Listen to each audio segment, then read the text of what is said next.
Welcome to Unpacking Peanuts, the podcast where three cartoonists take an in-depth look at the greatest comic strip of all time, Peanuts by Charles Schulz. Hi, everybody. Welcome to the show.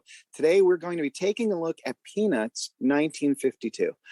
I'm Jimmy Gownley, creator of Amelia Rules and The Dumbest Idea Ever. My latest book is 7 Good Reasons Not to Grow Up, and I'm one of your hosts on this deep dive into the world of Peanuts and Charles Schulz. Joining me, as always, are my co-hosts, the writer and executive producer of Mystery Science Theater 3000, former vice president of Archie Comics and creator of the Instagram strip Sweetest Beasts, Harold Buchholz. Hello. And composer for the band Complicated People, as well as for this podcast, and cartoonist behind Strange Attractors, Tangled River, and A Gathering of Spells, Michael Cohen. Hello. Well, guys, it's great to be back with you here in Peanuts World, talking about another year, 1952.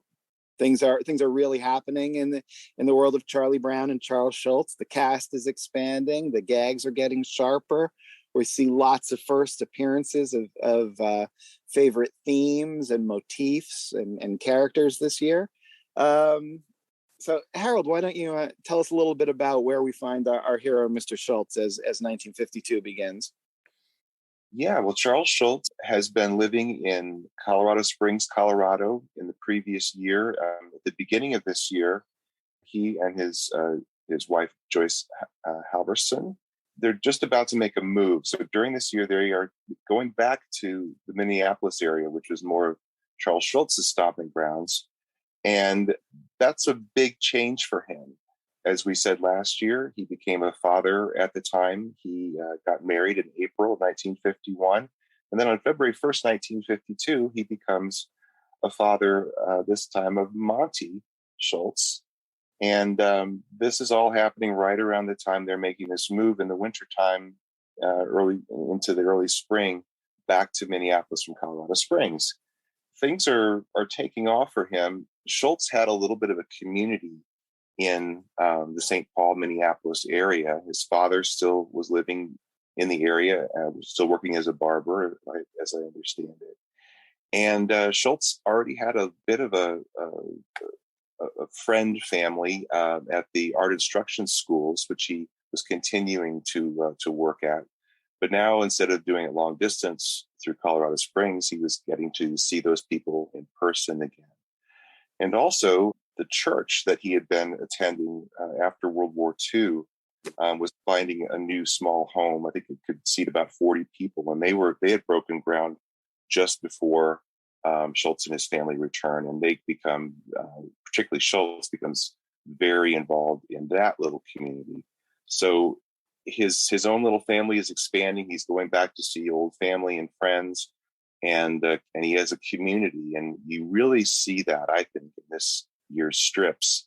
There's a tremendous amount of growth in Schulz because, as a loner, this is probably the least lonely time he's had in his life. And he's seeing lots of people that he likes, that he loves, and he's you can see him processing this growth of being amongst other people, other strong personalities, and people who he cares very much about, and they care about him. And his world is expanding. You really do see it. At least that's my impression. And things are happening for him as well professionally. The first Peanuts being printed outside of the newspaper comes at the very beginning of 1952. United Feature Syndicate had their own comic books that they published since the late 30s.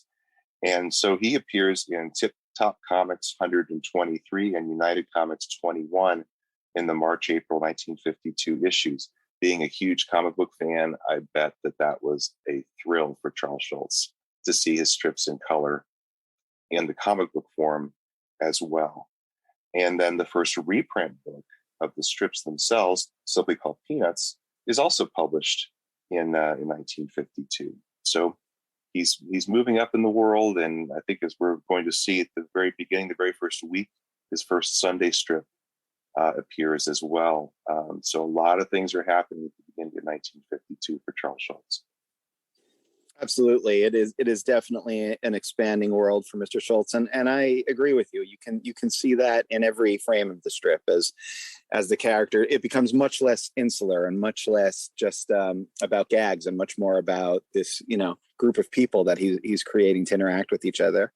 And yeah, like you mentioned, lots of big things happen this year. Michael, what can we look forward to as we talk about 1952? I see Schultz is entering a pretty experimental period where he's established his main cast, but he's trying different things, and some of them, as I'm sure you'll hear about later in the podcast, are a little strange and don't seem to work. Schultz realizes it and drops these immediately.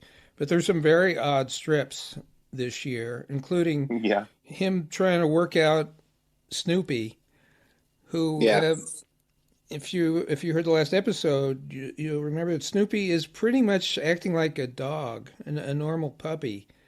And occasionally, Schultz will drop a hint that he's actually way beyond that he can understand, possibly read, and even says a word.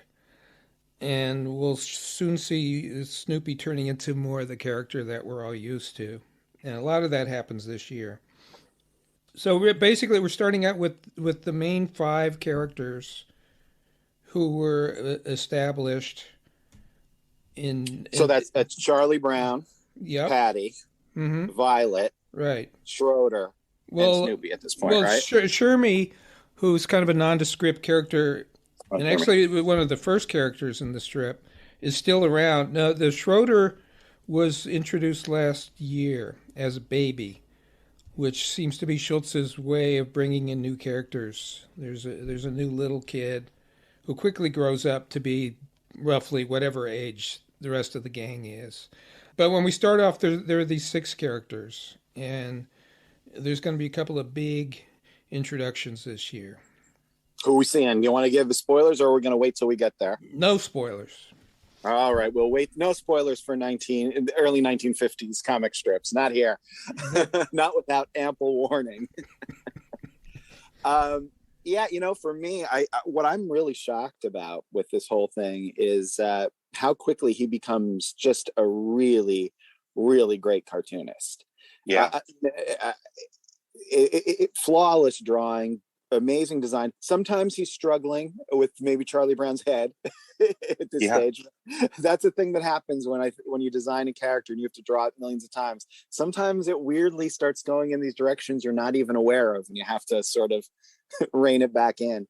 But he's just a great cartoonist. The line quality is beautiful. The lettering is sharp. The design of every panel looks great. It's just a joy to look at. Definitely. And detail. We're seeing detail like we haven't before more often. And that's a really interesting development for him.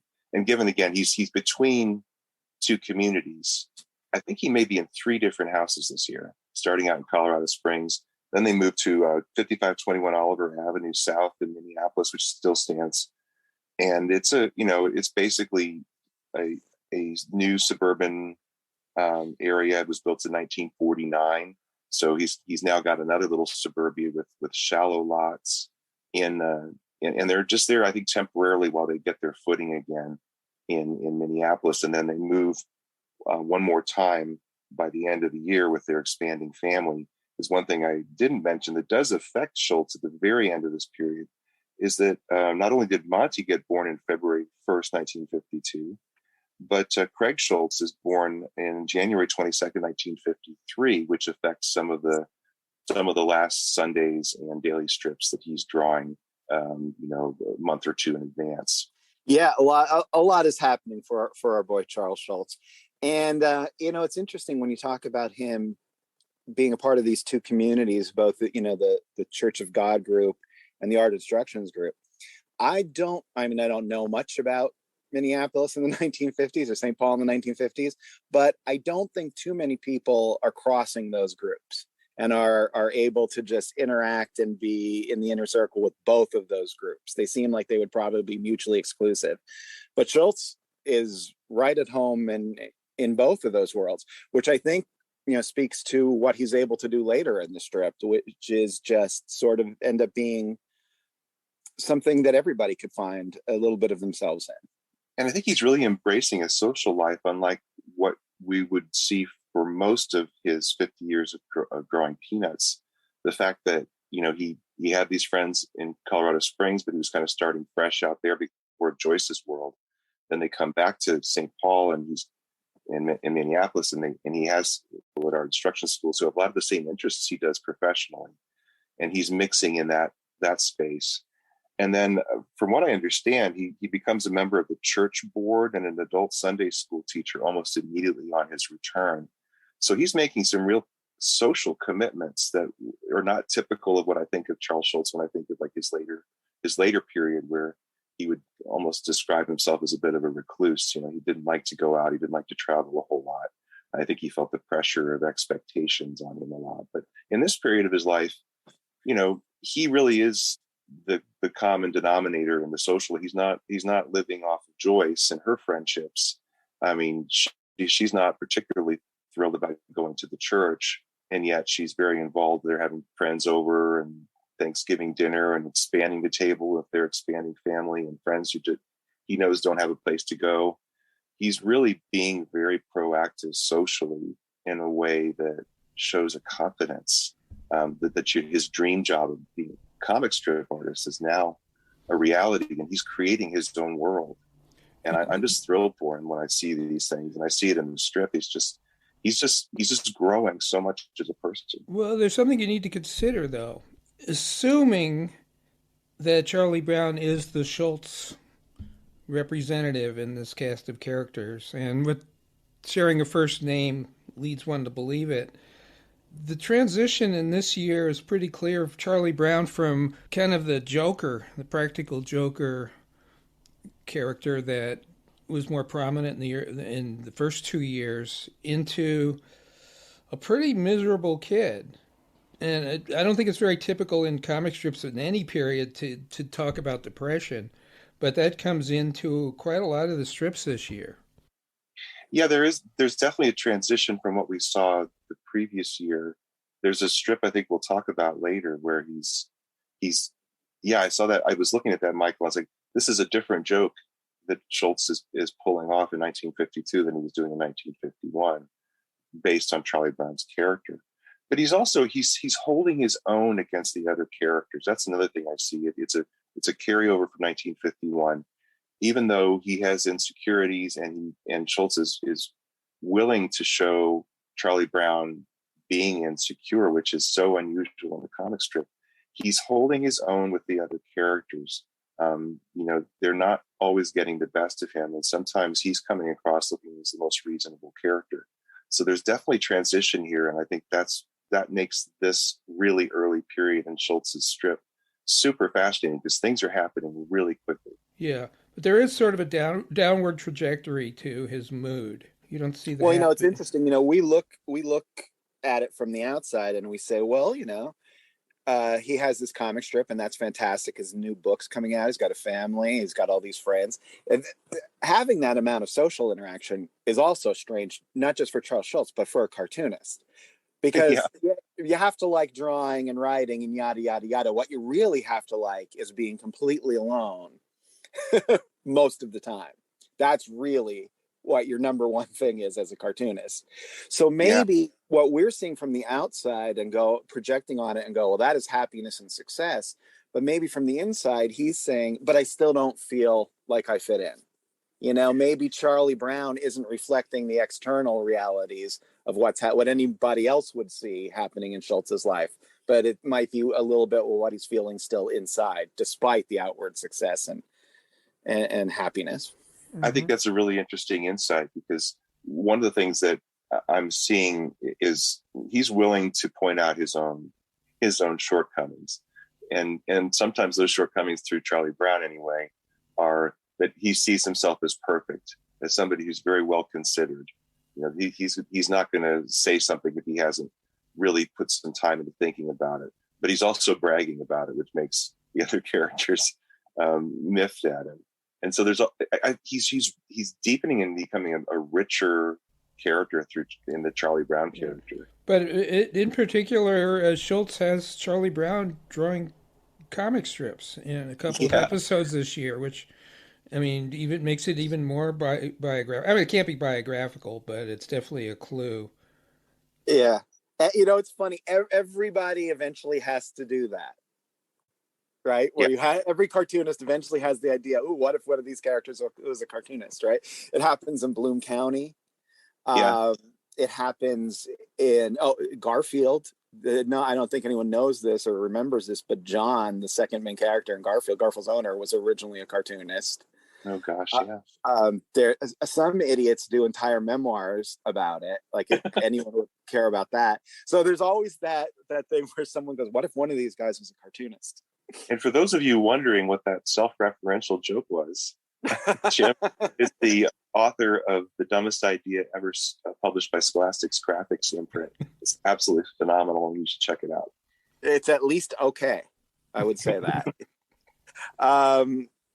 So yeah, no, but that definitely is another clue into the linking of this. You know what you mentioned, Michael, that he shares a name with Charlie Brown. Uh-huh.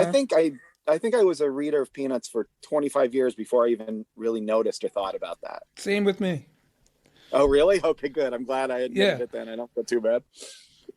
Okay, so that's basically where we are in 1952 with Charlie Brown and Charlie Schulz. So why don't we take a break here and then come back and go in deep on the strips.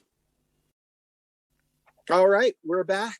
Again, I'm Jimmy Gownley. I'm here with my co-hosts, Michael Cohen and Harold Buckholtz, and we're talking about Peanuts 1952, where Charles Schulz is expanding his universe, expanding his cast, and expanding his horizons.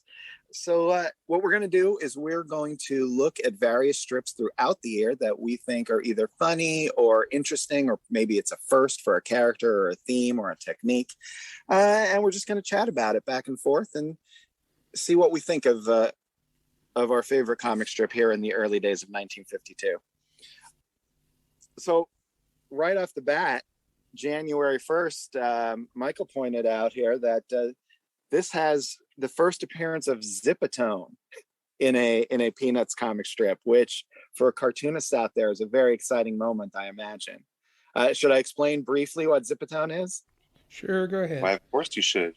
All right. Everybody wants to know what Zip-A-Tone is. All right. Well, when you're printing in a newspaper and you want to have grays, there are no true grays. So what Zip-A-Tone is a sheet of adhesive, backed plastic, which has dot patterns printed on the top in different shades, 10%, 20%, 30%, or maybe a pattern of rocks or bricks or something like that. And then the cartoonist can cut out a little section with an X-Acto knife.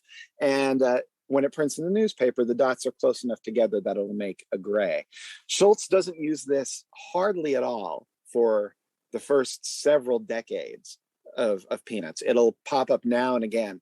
But later on, I think as his tremor got worse and the art became a little more abstract and rough, he used it again to sort of give some form and dimension in places in the art. But this is a really early example, which he does not go back to very often.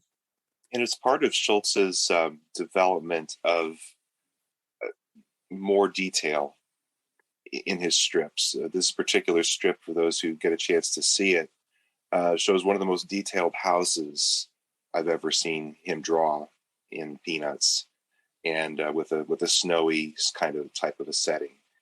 And it's just really interesting to see this beautiful, simplified art style just building out a little bit from what it started out as the year prior. Yeah, it's a really beautiful strip. It's a really beautiful drawing. This one in particular is some beautiful drawing that definitely has more detail, more shading on the snowman in the last panel. The one thing I would just remind everybody, if you want to follow along, you can follow along at gocomics.com, where they have a version of Peanuts in color from the beginning called Peanuts Begins. And if you really want to get in deep, I recommend getting the complete Peanuts volumes from Fantagraphics, which are still in print and available. You can get them from whatever retailer you buy your fine books. So anyway, that's Zip-A-Tone. Now you know everything you've ever wanted to know about Zip-A-Tone and less. All right, and now we have another exciting first, a huge first, actually, what happens on January 6th. Michael, what is that? Well, we have the first Sunday comic, which is would have been in color and would be probably half a printed page of a newspaper. Yeah. Gave him a lot more room, a lot more panels, and seems to be a whole new way of pacing a joke, pacing a story. So I think, it's just my opinion, but I think these early Sunday pages, Schulz is trying to find his way.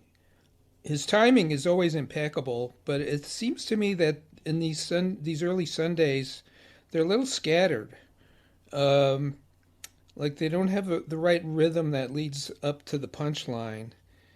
And later in the year, I think the Sundays are much better than the dailies. But right on this first one, if you look at January 6th, it's a bunch of kids running around, and the point of view keeps changing. And I don't think he's quite got it yet, but he'll get it soon. Well, it's interesting that you mentioned that. One thing, even later in his life, Schulz always said, was that he felt that the Sunday strips needed to reach a younger audience, which is why often later the Sunday strips would feature Snoopy and Woodstock and things like that. But even back as early as these things, I sort of see that. Like in this one, this is a very simple kiddie type of gag. It's based more on the visuals of watching the kids run around and stuff. And it's even a physical little bit where Snoopy bites a hole in Charlie Brown's pants in the last panel. As we go forward, I'm going to read the daily strips so you have an understanding of what we're talking about. It's a little harder in the Sundays, so we're just going to sort of summarize them. And it's just basically a gang playing tag, with the joke being Snoopy is also playing tag with him.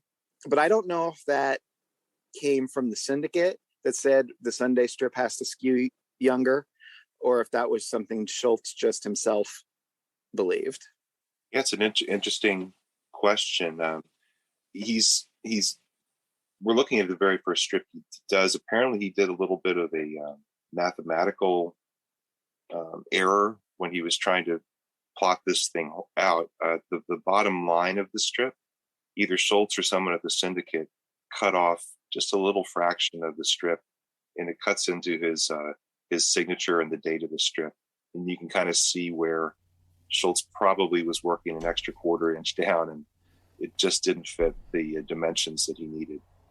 The comic strip, everything is the same panel, so you can make a cube out of it, or a 2x2, a 1x4, a 4x1, however, for the daily strip.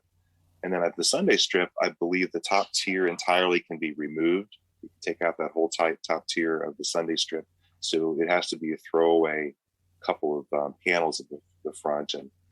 And for all I know, there was even more difficulty in having to design this beyond that. But from what I can tell, it looks like either you ran it with 3 tiers or 2 tiers, and that's it, based on how he breaks up his panels. Yeah, I think that's right. And we should definitely explain that for people who aren't familiar with it. Yeah, there were limitations placed on cartoonists for Sunday strips, and well, I imagine they still are today for whoever is still doing a Sunday comic strip in the newspapers. But yeah, the idea would be the whole top tier could be removed so that the newspaper could just run 2/3 of it if they wanted to. So the cartoonist every week had to come up with sort of a sub gag for those top 2 panels, one of which panels also had to contain the name of the strip, and it had to work with that included or without that included, which is a real pain, and something that the earlier cartoonists, guys like Hal Foster or George Harriman, who had the whole page, they didn't have to worry about. And in this strip as well, you can see the first time out doing a Sunday is working smaller than he winds up working. The line art is kind of similar to what you see on the comic strip itself, but it's a little bit thicker. That would suggest he was working small, and it's just reduced less than the daily strips we've been seeing before. But in just like a few weeks, the lettering and the line actually becomes thinner than the daily strips, which suggests he's working much bigger as a Sunday strip artist. That's another thing I guess lay people don't consider or have any reason to think about, but the size you work really affects the way the work reproduces. And for standard like comic books, which is what I've worked in my whole life, you're drawing on 11 by 17 to basically print something that's 6 by 9. And what happens is things tighten up and they seem a little slicker and a little more professional. But when that ratio is off, like Harold is explaining, it will make it look like the line's perhaps a little thicker than it should be or a little thinner than it should be. All right. One other thing I should mention about 1952 that I neglected to mention earlier is this is the year where Charles Schulz has his best Albert Payson Terhune gag. Wait, his best what? Albert Payson Terhune. Oh, I cut that. I cut that, man. Too weird. Too weird. Albert. So Snoopy. It's just one of the strips early on where Snoopy is bringing a book for Charlie Brown to read, and it's always Albert Payson Terhune who wrote the book like Lad a Dog. Always. Oh, I thought he was some kind of a religious writer. No, he was a writer most famous for writing about dogs. So I thought that was. Now, I had it in there weird because only an adult would know this, but apparently it's a kid's book. So, well, that's funny. And I used to go around telling my friends, "Hey, you're no Albert Schweitzer." I had no idea what I was talking about, but anyway. That dog was not exactly like on the bestseller list when this came out. It was written in 1932, so Schulz is reaching back two decades to his childhood. But it's a funny sounding name, even not knowing anything about it. Just the fact that there's a character that Snoopy is bringing for Charlie Brown to read. Albert Payson. And that's the punchline. Yeah. Well, it takes a lot of guts to do a joke, knowing that maybe the majority of your audience isn't going to get it. And I'm a proponent of doing that, and that you have to do that because Michael just was delighted by that joke that Charles Schulz wrote in 1952. Didn't get it. I didn't get it either until right now. But now the joke went off. It's hilarious. That's why you do those sorts of things. Now, no editor wants you to do that. I'm sure no syndicate wants you to do that. But, keep it simple, making sure everybody in the world is going to get this. Schulz does not do that and still managed to do something that was completely popular with the whole world. 70 years later. Amazing. March 3rd. Charlie Brown is sitting outside playing. He hears a voice from off panel. 1, 1, 1. He questions what it is. In panel 2, we see a little girl. She's skipping rope, saying 1, 1, 1. Charlie Brown yells out to her, 2, Lucy, 2. Lucy says, still skipping rope, 2, 2, 2. Spoiler. This is Lucy. The first appearance of Lucy Van Pelt. Amazing. It's amazing, and it's a little different than all the other introductions. It seems like somebody is introduced as, there's a new kid in the neighborhood, or somebody has a new baby brother, and she's comes on like she's always been there. So I sort of wonder if there's a missing strip that introduced her. One thing I was wondering, Michael, was if the very first strip Schulz did of Lucy, now he may have done something and rejected it, but is the March 30th Sunday, given that he worked earlier on the Sundays that had to be processed for color printing through means that were a little more involved than just doing a daily strip, that maybe the March 30th strip is the first thing that he does with Lucy. Now, it still doesn't introduce Lucy. There's not a character saying, this is Lucy, and here's her relationship to the neighborhood. But Lucy is named in the very first panel. And she looks even crazier than she does with this kind of little circle, deer in the headlights circle eye that you see in the last panel of the March 3rd daily strip. That seemed to be the gag. I mean, Lucy, by the end of the year, she's Lucy. Clearly the fuss budget we love. But he brought her in, again, as a littler kid. She's not a baby. So he likes bringing in little, smaller kid characters so the other kids can act like adults. But he didn't have a personality. So the jokes seem to be about these weird googly eyes she has, these unfocused eyes. And Yeah. she seems to be really, really attached to her dad. And so there's a bunch we're not going to go over them because I didn't think they were all that good or interesting, but she's like really wants to please her dad. And that seems to be the focus.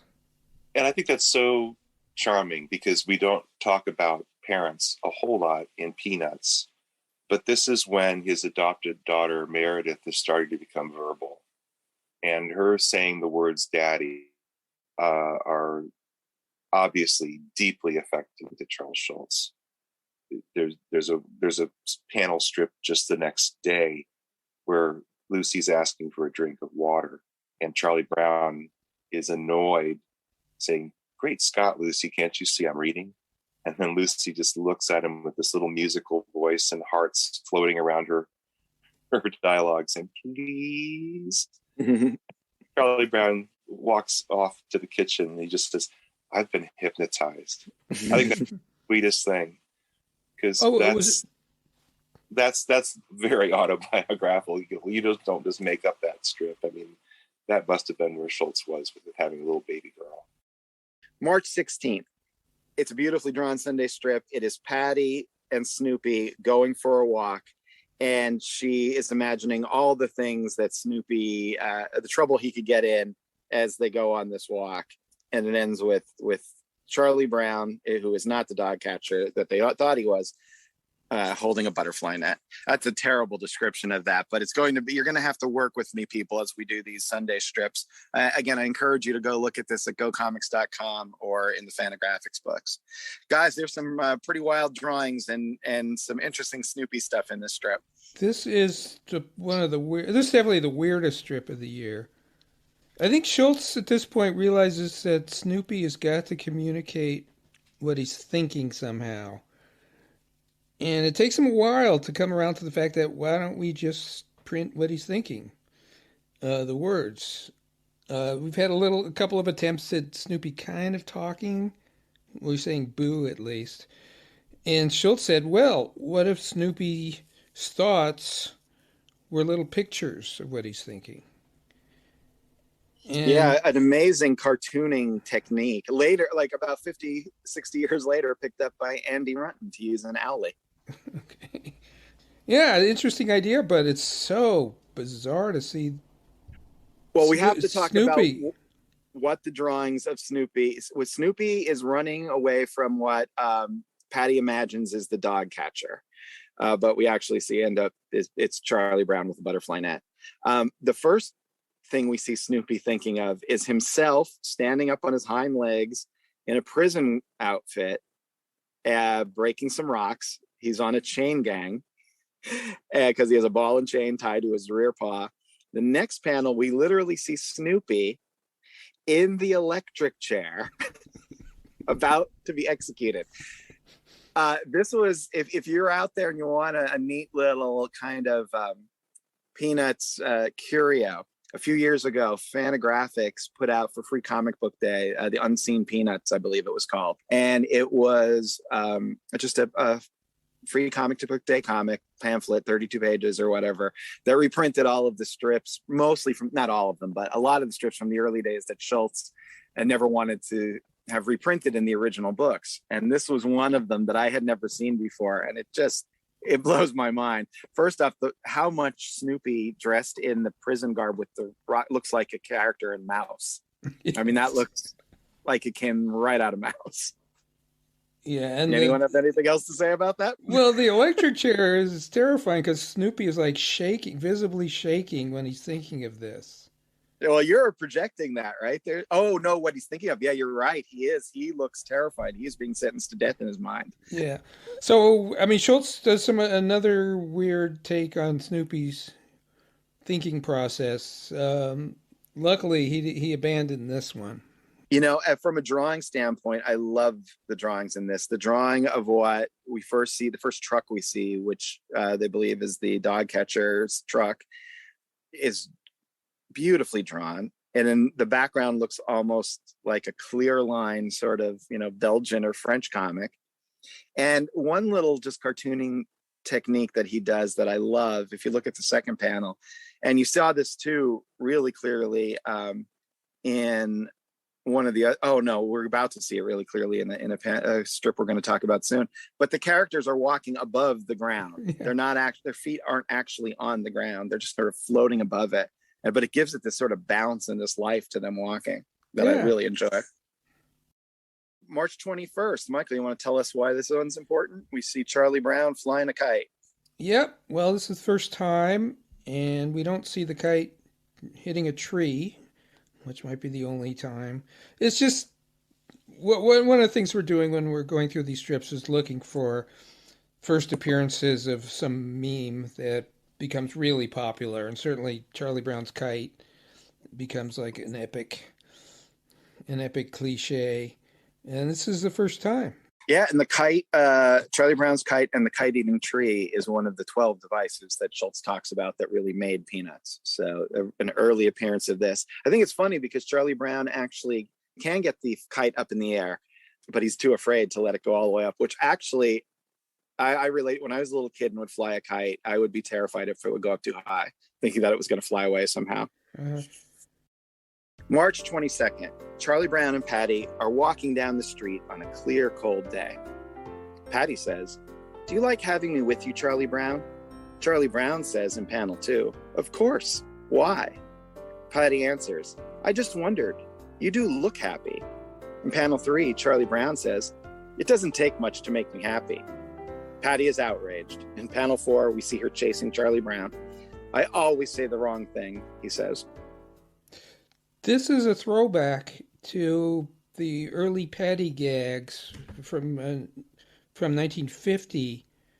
This was kind of a standard thing where Charlie Brown says something to Patty. He was kind of a wise guy, and he would purposely say something to get her angry, and then she'd end up chasing him or clobbering him. Yeah, but the difference being this time he didn't mean to say it, which is much more Charlie Brown. Yeah. It's the exact same format of the joke, including him running away and her chasing him. But this time it was an accident. It's pre-rendered. Again, lots of background detail. But look how small his head is in the last panel. Yeah, the head thing is it comes and goes. On some of the other panels, he'll even do, in other strips rather, he'll do some shading on Charlie Brown's head to give it dimension, which is a huge mistake. I think one of the reasons that Peanuts becomes more abstract is really to accommodate the Charlie Brown character design. Because if you start thinking about the actual volume and weight of that head, it's pretty troubling. One thing that it just fascinates me is when he does a strip that often feels a little bit more autobiographical, it tends to have more detail. And I don't know if that's just me reading into the strip, but it seems like those strips where this may have been based on something that actually happened in real life. All of a sudden, you're seeing tree branches and clouds and things that aren't in a typical strip. And I don't know if, and Charlie Brown's head being smaller, just everything moves toward this more realism when it seems like he's telling a joke. That instead of it's a wisecrack from Charlie Brown where he's congratulating himself about something, this is actually something he said that he unintentionally hurts somebody. And it just has so much more depth and feeling to it than just last year's strips. Yeah. And again, in panel 2, we see the characters just hovering a few inches above the ground as they walk. It's just really cute cartooning. I love that. April 4th, a human seeming Snoopy wearing overalls yells at Charlie Brown, who is in front of him on all fours. Snoopy yells, "Speak." Charlie Brown says, "Arf, arf." Panel 2, Snoopy sternly says to Charlie Brown, "Sit up." And Charlie Brown does, in the manner of a dog. In panel 3, Snoopy says, "Chase it, bring it back," as he throws a ball, and Charlie Brown runs away on all fours to retrieve the ball.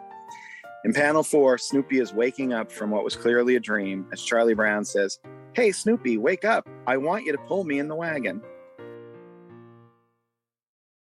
This is really disturbing.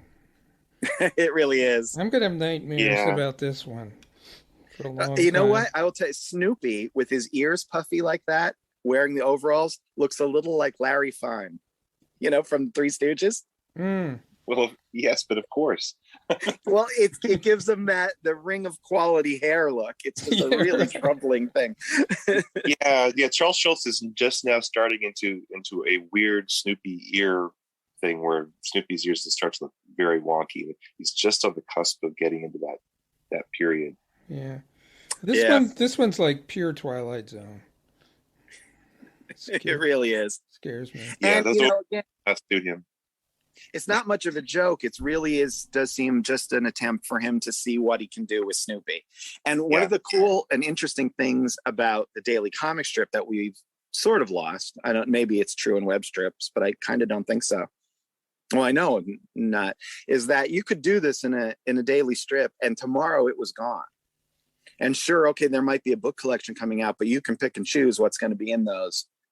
Just the idea that this is such a temporal thing. You're in the newspaper one day and then you're not the next, that Schulz knew he could try things. And if they didn't work, they'd be forgotten. And it wasn't a big deal to play around with this idea of Snoopy and overall speaking. And it's worth the try. You never know. You might do something that resonates. And I really appreciate that he's pushing the boundaries of his own strip and his own rules to see what would work, because we see so many versions of that actually paid off in a huge way for Schulz, because he was willing to try something a little different. Maybe it'll just be something that three cartoonists look at 70 years later and go, yikes. April 23rd. Violet sits. She looks upset. Charlie Brown is sitting across from her, a book in his hand. He says, "See, this proves it. It says so right here in the encyclopedia." Violet walks away, looking annoyed. Charlie Brown follows her, book under his arm. "Now what have you got to say to that? Huh, Smarty? Huh, he says. Violet turns around, enraged. She yells, "Oh, yeah?" Charlie Brown in the last panel is chagrined. He says, well, maybe you're right after all. This was actually one of my picks, one of my faves of the year. I am the resident violetologist in this group, so I pay attention to her strips, because I think she is the stand-in for Schulz's wife. So this is kind of a domestic scene where, he's reading to her. They're sitting in a living room. Even though, they're acting like kids, with that, "oh yeah" retort. This kind of seems like a married couple to me. It also seems like any two people on the internet today. That is the state of everybody's philosophical, social, and political discourse in 2022. Yeah, my only note on this strip underneath it in the book, I just wrote, "The logic of arguing with your spouse." Right. May 3rd. Charlie Brown is sitting outside eating some candy. Violet approaches him and says, "You eat too much candy, Charlie Brown." In panel 2, Violet says, "Before you know it, all your teeth will start to decay. Then they'll ache and pain all night long." Panel 3, Violet continues and Charlie Brown looks upset. "Then one day, your teeth will start to fall out. Clink, clink, clink. Then Charlie Brown runs away screaming, 'Yeah!'" By the way, I would just like to say to all our listeners out there, my acting, that's free of charge. That's the bonus you get for listening to this. You're welcome. We are blessed. Yes. Oh, yeah. As an actor, I'm a great cartoonist. That's for sure. Yeah, we see here the first appearance, I think it's the first appearance of Ponytail Violet, which is one of the many manifestations of Violet. Pigtail Violet started out as a very sweet, fun little kid who likes making mud pies and doing things for people. Now she's sort of the spouse stand-in for a bad relationship with Charlie Brown. And Ponytail Violet, who comes and goes, the pigtails come back in soon, is definitely the nagger who's trying to get Charlie Brown's goat. You think Violet believes in what she's saying, Michael, or is she just trying to get... She's just trying to freak him out. Oh, It's a way thought of she nagging. really meant It's it. a way of nagging too. Don't eat too much candy. I love the use of the wording of that. Your teeth, they'll ache and pain all night long. They'll ache and pain. That is That's some old-fashioned language. It just sounds like it's not Schultz's voice, but he heard somebody actually say it. Oh, that's something like my grandmother would say. Oh, it's aching and paining me. May 23rd. 3 panels of Snoopy dancing around and possibly whistling to himself. Charlie Brown spots him. Snoopy gets embarrassed and walks away. When Charlie Brown says, people shouldn't be embarrassed just because they get caught acting a little silly. Right. Preach it, Charlie Brown. Well, I think it's important that Snoopy's got the little lines on his face to indicate he's blushing. Mm-hmm. That's a real cartoonist staple. I picked this not because it's that funny, but this is kind of a proto later Snoopy. Snoopy, you'll see in a couple of years if you're hanging around, likes to frolic. Mm-hmm. And that's what he's doing here is he's frolicking. He's just mindlessly dancing. But later on, he definitely has a dance that he does when he's happy. Oh, the Snoopy dance, of course, becomes a pop culture meme. Yeah. You can get animated GIFs of it to this day. So I think this is Snoopy learning how to dance. Yeah, Awesome. This is Charles Schulz giving himself the permission to get silly. Go for it, Charles Schulz.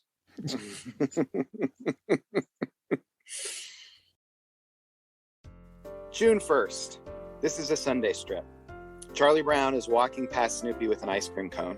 Uh-oh, he heard me. Snoopy pursues Charlie Brown. I was afraid of this. Snoopy is bouncing around. He really wants to get that ice cream. Get down, Snoopy, get down. Now he bounds. He's jumping on Charlie Brown. Get down, Charlie Brown says. Patty comes over and says, yelling at him won't do any good, Charlie Brown. Now Snoopy is chasing Charlie Brown around a tree as Patty yells on. And the more you try to get away from him, the more you tantalize him. Charlie Brown is yelling. Well, what do you expect me to do? Patty advises, just stand still. Don't let him bluff you. A calm panel. Snoopy sits in front of Charlie Brown, who holds the ice cream cone. And Patty, smiling, says, see, he won't bother you anymore. Snoopy thinks, can this be true? Gulp. He eats Charlie Brown's ice cream cone. Now Charlie Brown is chasing Patty around the tree, saying, just stand still.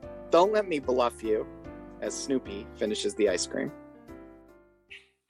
I love this strip so much. I think it works on so many levels. I think both you and I nominated this strip, Michael, because I just find it so funny that Charlie Brown's taking advice from somebody who is an expert on how to dog psychology.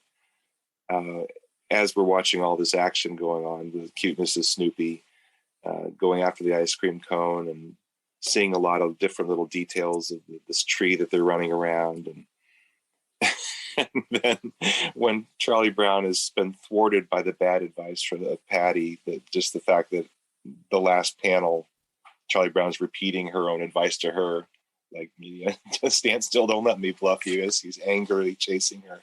I just think it's a brilliant strip and very funny, and reminds me of like some of the classic comics like from the 30s that he might have read, some big Sunday strip that might have, I'm not sure which strips I'm thinking of in particular, but it's just brilliantly constructed. It is like a little dance. It's choreographed, the joke, which makes it cute. I think I picked. One reason I did pick is because there was another attempt at giving Snoopy another way of him thinking, except he seems to be talking. Well, it's interesting because I said thinking but what it actually is a hybrid between a thought balloon and a word balloon, which you would sometimes actually see in like superhero comics later that would indicate something like telepathy or whatever. It never works. And, I don't even know how modern readers, how familiar they are with thought balloons, because they were actually banned at DC Comics for decades. But the difference between a word balloon and a thought balloon is a thought balloon has a scalloped edge and usually has little circles pointing to the thinker's head. And a word balloon, it doesn't have a scalloped edge, and it has just a tail, like a pointer, pointing to the person who is speaking. And this is a hybrid between them, because I think he's overthinking it and trying to come up with some sort of dog language. But ultimately, he does just go back to the classic thought balloon. Just one other thing about this strip is, to me, if Schulz is processing something, he's processing the challenges of coexisting with other people's opinions and needs, right? I mean, his world is now, there are some aggressive personalities in his life, and he's having to deal with them, and he's having to figure out how to live alongside them. And sometimes it doesn't work in your favor to be surrounded by people who maybe don't pan out to be that accurate. It's a very difficult strip to draw too, actually, because you have to, like Michael said, it is choreographed, and you have to get the choreography correct. You have to be able to convey some slight, while keeping Snoopy a dog, you have to convey some slight emotion, right? Because he's not attacking Charlie Brown. He's clearly happy and excited by the ice cream cone. Then you have things like running around the tree with Patty in the foreground. It's a lot of thinking that you have to do to make this pretty simple joke work. It's a really nice lot example. of good choices. That with Snoopy chasing Charlie Brown around the tree, Snoopy's front two legs are splayed out 180 degrees from each other. It's just like this little joyous, crazy drawing of Snoopy. Kind of, it's a representation of him chasing around the tree, but his little paws are so wonky in the drawing. It just makes it extra funny.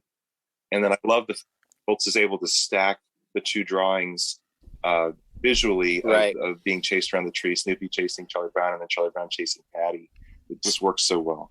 I find the rear view shot of Charlie Brown and the rear view shot of Patty really funny for some reason. I just think they're really funny drawings. June 9th.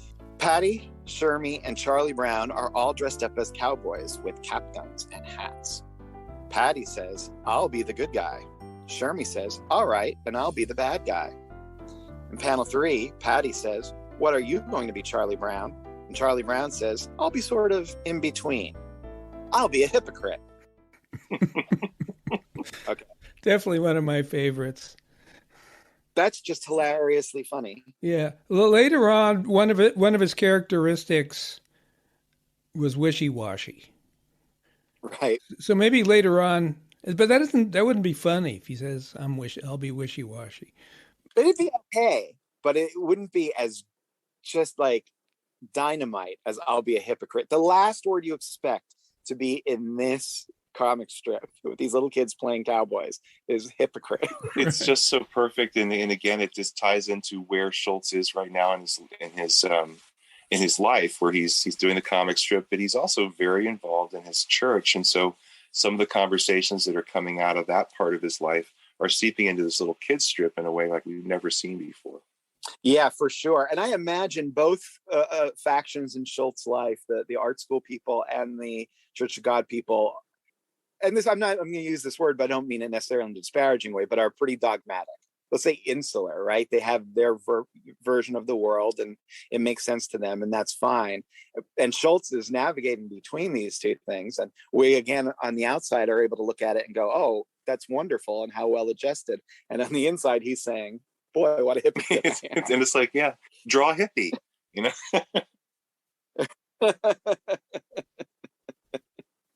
June 19th. Charlie Brown approaches Lucy, who's standing outside. Charlie Brown says, "That's a nice bunny you have on your dress, Lucy." Lucy says, "I've got a sweater with a tiger on it and a blouse with kitties on it." In panel 3, she continues, "My bed has a doggy on it and my high chair has a teddy bear on it." In the final panel, Lucy says, "All those animals are going to drive me crazy." I think this is the first time he nails Lucy. Mm-hmm.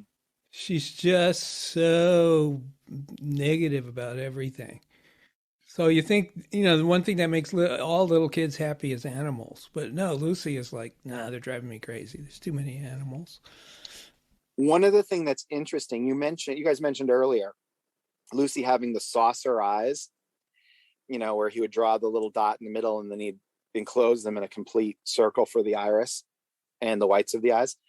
And he gets away from that really quickly. But he does leave these two little commas on either side of her eyes. And only the Van Pelts, I believe, have those as permanent expressions. If they appear on anybody else, it's an indication of some sort of worry, an emotional disturbance that's going on. They have it all the time. And I think that's really interesting. It gives them a little bit of a more neurotic, and a little bit of, there's an earnestness to the stare of Lucy with that little what did you call it, like a parenthesis? I called it a comma. It's like it's a parentheses. Yeah, parentheses. Yeah, but yeah, those eyes they're just like these intense, these intense, earnest eyes that I think are great. And one of the funny things to me, just in Schulz's life, again, we know that Schulz painted some pretty nice, involved murals on the walls of the house, at least in Colorado Springs, and then again in one of the houses in Minneapolis, where the kids were, where the cribs were. And I think one of those walls, I don't know if you saw it when you were at the museum, Jim, but they actually preserved the wall and moved it to the Schulz Museum in Santa Rosa, California, where you can see it. And he did a beautiful tiger, and he does a bunny rabbit that have kind of like wild expression in its eyes. Yeah, it's beautiful. And I know the guy who owned the house in Minneapolis, and he was telling me the story of how they were preserving that and were going to send it to the museum. So I don't know if that made it there or it's on display yet, but apparently Keith Abdo was the owner of probably the last house they were in, I'm guessing. And same deal, they went out of their way to basically take what had been on the walls and preserve it and get it over to the museum. Yeah, I believe it was because I think Schulz actually painted it in oils, wow. Which is why because it had been painted over for decades, and they actually restored it from that. So, yeah, it's an amazing thing. So, guys, I think we should call it right there. What do you think? 1952. Take a break right here, and then go back next week and finish up this momentous year in the world of Charlie Brown and Snoopy. What do you think? Yes, let's do it. All right. So that's what we're going to do. We'll break it off here. Come back next week if you want to find out what Charlie Brown and the gang get up to in the rest of 1952. And in the meantime, why don't you follow us on our social media accounts, Unpack Peanuts, at both Instagram and Twitter. You can check us out on our website, unpackingpeanuts.com. So until next time, have a good week. For Michael and Harold, this is Jimmy saying thanks for listening, and be good. We'll see you next week. Unpacking Peanuts is copyright Jimmy Gownley, Michael Cohen, and Harold Buchholz. Produced by Liz Sumner. Music by Michael Cohen. For more from the show, follow Unpack Peanuts on Instagram and Twitter. For more about Jimmy, Michael, and Harold, visit unpackingpeanuts.com. Have a wonderful day, and thanks for listening. You blockhead!